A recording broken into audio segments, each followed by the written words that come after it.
प्यारे देशवासियों, नमस्कार। आज जैसा कि आप सबको पता है, पूरे देशवासियों को मालूम है कि दिल्ली के चारों तरफ किसानों का एक आंदोलन चल रहा है। बहुत समय से चल रहा है, यानी कि आज उस आंदोलन के 359 दिन हो गए हैं। और ये आंदोलन शुरू हुआ था पिछले साल 5 जून 2020 को। केंद्र सरकार एक अध्यादेश के जरिए 3 कृषि कानून लेकर आई थी और ये कहकर लाई थी कि ये 3 कृषि कानून किसानों की आय को दुगनी करेंगे। ये किसानों के लिए हम तोहफा दे रहे हैं, ये कह के लाए थे। हालांकि अच्छी चीज़ के लिए कोई ज़रूरी नहीं है एकदम उसको अध्यादेश के लिए के जरिए लाया जाए। संसद सत्र का इंतज़ार भी किया जाता है, मगर सरकार को कुछ इमरजेंसी थी, कुछ उनकी नीयत में खोट था, इसलिए वो अध्यादेश के जरिए लाए।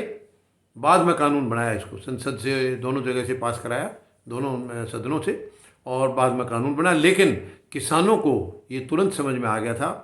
जैसे ही किसानों ने इनको पढ़ा, उनको मालूम पड़ा कि ये हमारी बर्बादी का फरमान है। और उसी दिन से किसानों ने 2-2.5 महीने हरियाणा पंजाब में आंदोलन किया। सरकार ने नहीं सुना। उसके बाद वहाँ से किसान दिल्ली की तरफ कूच कर गए। बहुत परेशानियाँ झेली रास्ते में, काफ़ी मुसीबतों का सामना करते करते किसान आखिर दिल्ली की सरहदों तक पहुँच गए। आगे उनको अंदर नहीं जाने दिया गया और वहीं पर किसान मजबूरी में बैठ गए। जहाँ तक आए थे आगे जाने नहीं दिया, तो जहाँ किसान पहुँचे वहीं बैठ गए। और वो अपनी मर्जी से नहीं बैठे थे, उनको बिठाया गया वहाँ, यानी कि इससे आगे जाने नहीं दिया। तो जहाँ तक पहुँच गए, बॉर्डरों तक पहुँचे थे, वो वहीं बैठ गए। और आज वहाँ बैठे हुए 359 दिन हो चुके हैं, यानी एक दिन बाकी था इसको 1 साल होने में। वैसे 1 साल 26 नवंबर को हो रहा है, क्योंकि पिछले साल 26 नवंबर को शुरू हुआ था।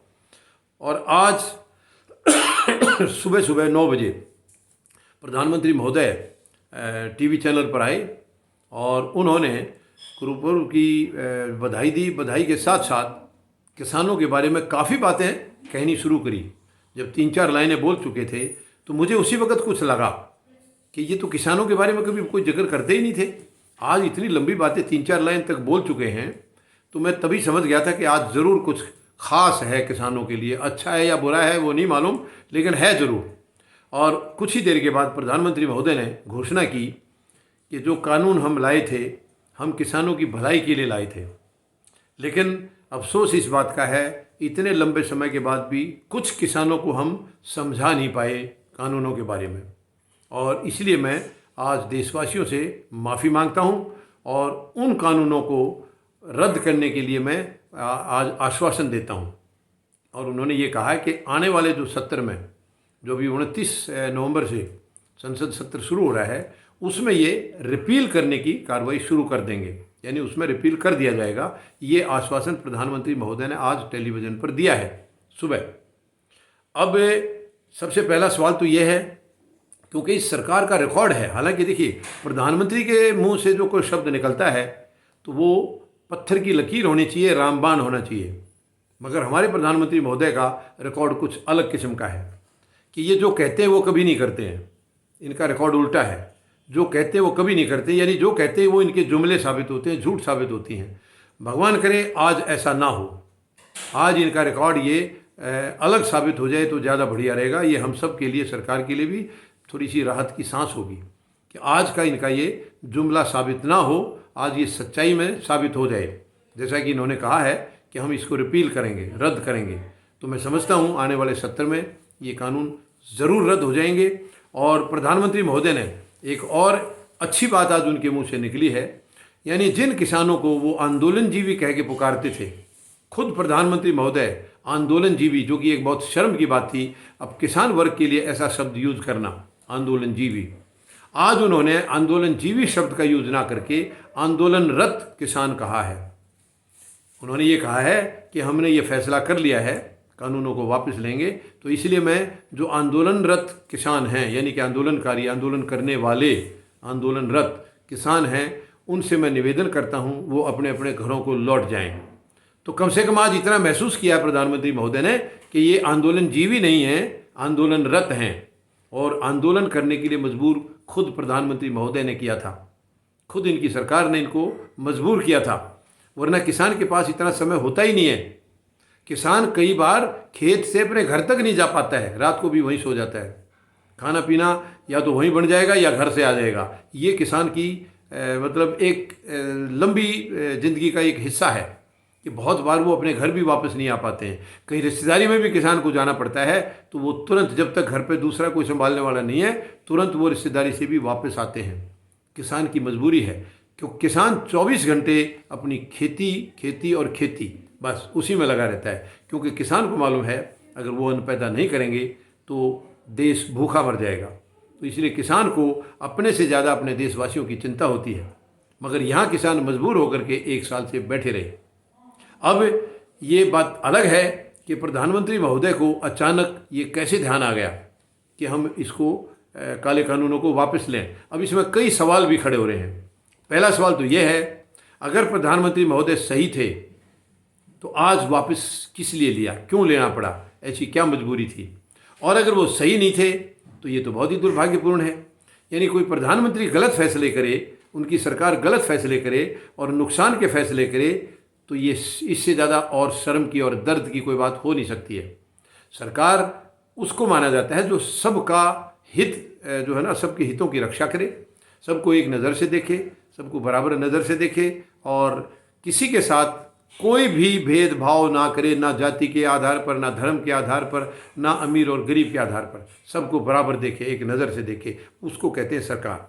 लेकिन दुर्भाग्य से वर्तमान सरकार में ये सब देखने को नहीं मिला, ये नहीं मिला इनमें। ये मेरे ख्याल में हमेशा इस सरकार को इस तरीके से याद रखा जाएगा कि ये गैर जिम्मेदार सरकार थी, असंवैधानिक सरकार थी, क्योंकि ये दूसरा टेन्योर इनका है, ये चुना हुआ नहीं है, ये ईवीएम मशीन के जरिए ये टेन्योर इनका चल रहा है।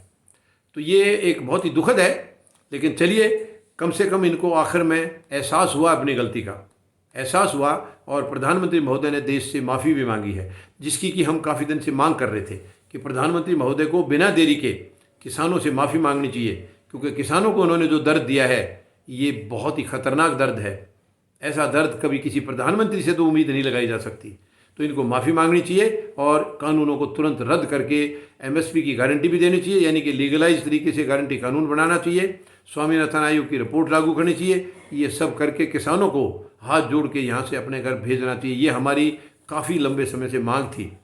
तो आज उन्होंने देश से माफ़ी मांग ली है और अब इसके पीछे मजबूरी क्या रही है वो मैं आपसे, क्योंकि ये वीडियो बहुत लंबा हो जाएगा, मैं दूसरे वीडियो में आपसे ये बातचीत करूँगा कि आखिर इसके पीछे कारण क्या रहा है, क्या मजबूरी रही है जो कि आज इतने लंबे समय के बाद आखिर प्रधानमंत्री महोदय को देश से माफ़ी मांगनी पड़ी और उनको 1 साल के बाद ये एहसास हुआ है कि किसान गलत नहीं है, वो सही हैं और सरकार गलत है। कम से कम इतना एहसास आज उनको हुआ है, अपनी गलती को उन्होंने माना है। ये एक अच्छा कर्म उन्होंने आज किया है। वरना ये कभी भी किसानों के लिए कभी कोई सही बात बोलते ही नहीं प्रधानमंत्री महोदय। जो बोलते हैं तो वो केवल हवाई बातें होती हैं। किसान के लिए कुछ नहीं किया इन्होंने, आज तक कुछ नहीं किया। तो मैं इनकी क्या मजबूरियां रही होंगी, इसके पीछे क्या कहानी रही होगी, उसको अगले वीडियो में बात करेंगे। फिलहाल के लिए मैं ये किसानों को बधाई देता हूँ। इतना शांतिपूर्ण तरीके से ये आंदोलन चला है, इतना लंबा समय, यानी कि 1 साल हो गया है इस आंदोलन को, और बिल्कुल शांतिपूर्ण तरीके से ये आंदोलन चला है। किसी किस्म की भी किसानों की तरफ से कोई धैर्य खोने वाली बात कभी नहीं हुई है। अगर कुछ बातें आंदोलन के बीच में आई हैं तो वो सरकार की साजिश की वजह से आई हैं। वो सरकार की साजिश थी। सरकार आंदोलन को तोड़ना चाह रही थी, कमज़ोर करना चाह रही थी।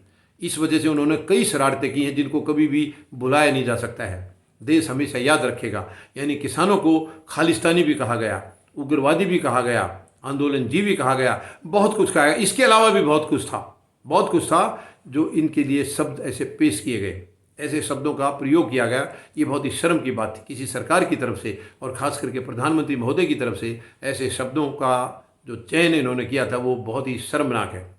ये एक बिल्कुल दर्द की बात थी। मगर फिर भी चलिए, देर आए दुरुस्त आए। आखिर उन्होंने इतने लंबे संघर्ष के बाद इसको अगर कहा है कि हम इनको रद्द करेंगे, जिसको कि ये मानने के लिए तैयार नहीं थे। ये तानाशाही के तरीके से लगातार इनके मंत्री भी सब कह रहे थे, कोई भी बात करनी है विकल्प के लिए बात करिए, हम कानून रद्द नहीं करेंगे। ये बिल्कुल तानाशाही के तरीके से सीना ठोक के कहते थे, कानून रद्द नहीं होंगे, इसके अलावा आप बोलिए और क्या करना है, इसके अलावा कोई संशोधन करना है, कुछ दिन के लिए पेंडिंग करना है, जो भी किसान कहेंगे हम वो मानने के लिए तैयार हैं, मगर कानून रद्द की बात नहीं मानी जाएगी। आखिरी दिन तक उनका यही शब्द था, यही कहना था। आखिर में उन कानूनों को रद्द करने की इन्होंने घोषणा की है, तो इसका मतलब इनको एहसास हुआ है कि किसान गलत नहीं है, किसान सही हैं, सरकार गलत है। सरकार की जो हट थी, जो जिद थी, वो गलत थी। वो किसानों की बर्बादी का फरमान था और बर्बादी पर तुली हुई थी। मगर किसान क्योंकि बहुत हिम्मत वाला है, बहुत ही सहन शक्ति वाला है, कभी किसी का बुरा नहीं करता, लेकिन किसी को बुरा अपना करने भी नहीं देगा, इतनी हिम्मत भी रखता है किसान। और इसमें किसान का बुरा नहीं था, बल्कि इन काले कानूनों से पूरे देश का बुरा था, पूरे देशवासियों का बुरा था। खास करके गरीब और मजदूर का तो रोटी बंद हो जाती, क्योंकि वो रोटी जो आज बड़े आराम से थोड़ी बहुत हल्के फुल्के काम से मिल जाती हैं, वो उनकी पहुंच से बाहर हो जाती, क्योंकि वो रोटी फिर तिजोरी में चली जाती, और तिजोरी में जाती तो वही हाल होता जो जियो इसका मोबाइल कनेक्शन का हो रहा है। पहले मुफ्त में दिया, फिर उसके बाद दर्द देना शुरू किया और सबको कंडम करके, और फिर इन्होंने मनमानी शुरू कर दी। इसका भी वही होना था, अनाज का भी वही होना था। कुछ दिन जायज़ रखते और उसके बाद इन्होंने चमड़ी उतारनी शुरू कर देनी थी। तो आज कम से कम 1 साल के बाद प्रधानमंत्री महोदय को ये सद्बुद्धि आई है, उनको अपनी गलती का एहसास हुआ है। शायद उसके आगे कोई रास्ता नहीं बचा होगा उनके लिए, ये मजबूरी रही होगी, या जो भी होगा, इन मजबूरियों के बारे में हम अगले वीडियो में बात करेंगे। धन्यवाद। जय जवान, जय किसान, जय हिंद।